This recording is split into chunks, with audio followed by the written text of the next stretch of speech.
అసలు అందం అంటే ఏంటి? అది రూపమో, రంగు, అలంకారమో కాదు.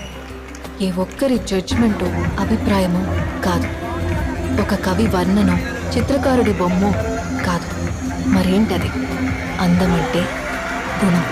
అమ్మాయి నయుండి చెప్తున్నా, I don't want people to call me beautiful. దాని బదులు నీది కష్టపడే తత్వం, నీలో కరుణ ఉంది, నీకు ధైర్యం ఎక్కువ, నువ్వు తెలివైన దానివంటే నాకు సంతోషం.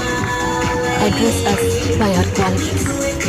ఎంఎస్ సుబ్బలక్ష్మి అంటే భక్తి, అందం కాదు. మదర్ తెరెసా అంటే కరుణ, అందం కాదు. ఐన్ ర్యాండ్ అంటే తత్వం, అందం కాదు.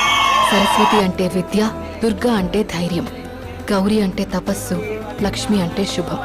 ఇలా ఏ దేవతనైనా ఆమె క్వాలిటీస్ కోసమే పూజిస్తారు. ఆమె అందం కోసం కాదు. నీ గుణాలే నీ సంతకమవుతాయి, నీ అందం కాదు.